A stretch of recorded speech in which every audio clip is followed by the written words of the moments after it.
দিবতিয়া না না না পলিটিকেল নালাগে উচ্ছেদক লৈ আপোনালোকৰ কি আপত্তি আছে উচ্ছেদ হ'ব লাগে সবেই কৈ আছে এতিয়া এওঁসকল ক'লে উচ্ছেদ হ'ব লাগে উচ্ছেদ হ'ব লাগে উচ্ছেদৰ বিৰোধিতা নকৰোঁ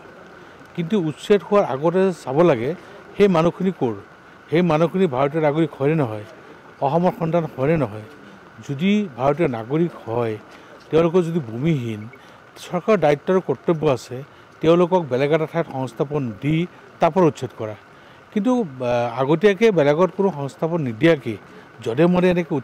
উচ্ছেদ কাৰ্যটো আমি কেতিয়াও সমৰ্থন কৰিব নোৱাৰোঁ গতিকে এইটো মানৱতাৰ বাহিৰত গৈছে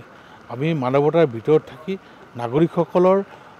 নিৰাপত্তা সম্পত্তিৰ নিৰাপত্তা জীৱনৰ নিৰাপত্তা এইখিনি দিয়াৰ দায়িত্ব চৰকাৰৰ গতিকে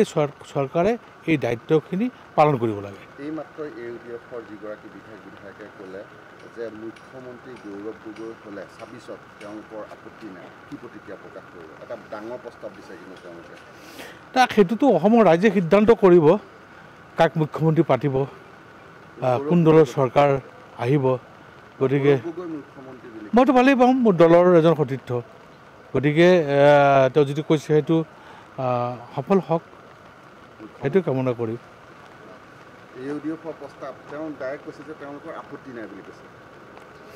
তেওঁলোকৰ পৰা আমি বুজিলোঁ তেওঁলোকে কৈ আছে কিন্তু তেওঁলোকৰ পৰা আমি এইটো চাৰ্টিফিকেট বিচৰা নাই গতিকে তেওঁলোকৰ কথা কৈছে আমি আমাৰ কথা ক'ম সেইটো তেওঁ যিটো কৈছে তেওঁৰ নিজস্ব কথাও হ'ব পাৰে কিন্তু আৰু এটা কথা যে ৰকিবুল হুছেইনৰ নাম উত্থাপন হৈছে এইবাৰ ২৬ত ৰকিবুল হুছেইনৰ যোগ্যতা আছেনে নাই মুখ্যমন্ত্ৰী হোৱাৰ ৰকিবুল হুছেইন এইটো আপোনালোকৰ মুখতহে শুনিলোঁ আৰু ক'তো শুনা নাই কথাটো গতিকে যিহেতু ৰাইজৰ মাজত শুনা পালোহেঁতেন ৰাইজৰ মাজত চৰ্চা হ'লহেঁতেন তাৰ পৰা যিটো প্ৰতিক্ৰিয়া আহিলেহেঁতেন তাৰ ওপৰত কথা ক'লোহেঁতেন গতিকে মই শুনাই নাই কথাটো তাৰ উত্তৰটো কি দিম আৰু আপত্তি কৰা কি থল আছে উচ্ছেদটো কোনো উচ্ছেদ লৈ আপত্তি কৰা নাই ইলিগেল উচ্ছেদ লৈ আপত্তি কৰিছে কোৰ্টে দুটা লাইন লিখিছে এটা হ'ল যিবিলাক মানুহ অবৈধভাৱে দখল কৰিছে তেওঁলোকক উচ্ছেদ কৰিব লাগে লগতে আৰু এটা কথা কৈছে আগতে পুনৰ্বাসন দিব লাগে নৰ্মছ মানি নিয়ম নীতি মানি আমাৰ অবজেকশ্যনটো তাতেই নিয়ম নীতি নামানি উচ্ছেদ কৰাটো অনৈতিক অমানৱিক ইলিগেল উচ্ছেদ হ'ব নালাগে সেইটোৱে আমাৰ কথা বেলেগ উচ্ছেদ লৈ কাৰো কোনো দ্বিমত নাই মুখ্যমন্ত্ৰীয়ে যিটো অভিযোগ কৰিছে যে গৌৰৱ গগৈ পাকিস্তান লিংক আছে কি প্ৰতিক্ৰিয়া প্ৰকাশ কৰে হোম মিনিষ্টাৰ তেওঁৰ প্ৰধানমন্ত্ৰী তেওঁ মুখ্যমন্ত্ৰী ৰাইজক ক'ব বুলি গৌৰৱ গগৈ পাকিস্তান ইলিগেল ৱেত গুচি গৈছে কিয় ধৰি জেলত নভৰাই মুখ্যমন্ত্ৰীৰ এইবোৰ মন্তব্যই মুখ্যমন্ত্ৰীৰ মৰ্যাদাটো কমাই আছে হোম মিনিষ্টাৰ কোন অমিত শ্বাহজী প্ৰধানমন্ত্ৰী কোন নৰেন্দ্ৰ মোদীজী মুখ্যমন্ত্ৰী কোন হিমন্ত বিশ্ব শৰ্মা কিয় নভৰাই কিয় পাকিস্তানী এজেণ্ট এজনক ফুৰিবলৈ দিয়ে পাৰ্লিয়ামেণ্টত ক'বলৈ দিয়ে সেইটোতো কথা সিন্দুৰক লৈ প্ৰশ্ন কৰিছে সিন্দুৰক লৈতো মই শুনা নাই প্ৰশ্ন কৰিবলৈ তেওঁ কৈছে যে তাত ছিকিউৰিটি লেক্স কেনেকুৱা হ'ল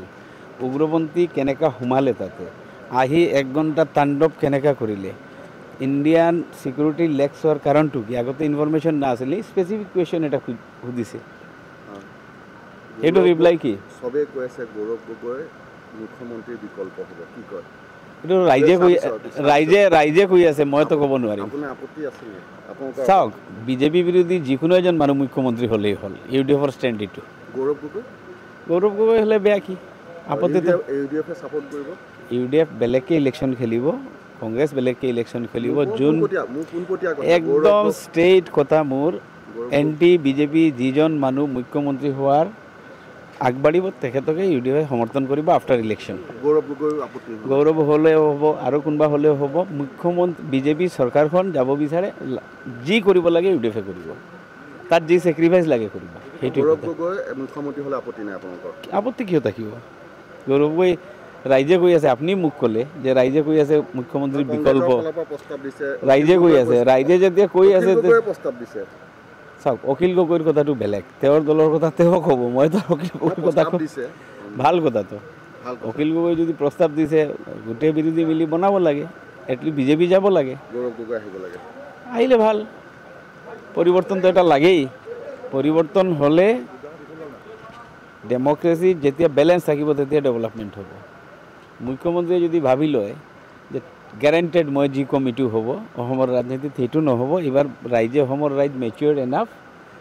যোৰহাটত যেনেকৈ তেওঁক এটা শিক্ষা দিছিল 26তো তেওঁক এটা শিক্ষা দিব আসন চেঞ্জ হ'ব মুখ্যমন্ত্ৰী সম্ভাৱনা পুৰা আছে গৌৰৱ গগৈ হ'ব পুৰা সম্ভাৱনা আছে থেংক ইউ যিকোনো খবৰৰ বাবে যোগাযোগ কৰক 7099017330 লগতে 7099017110 নম্বৰত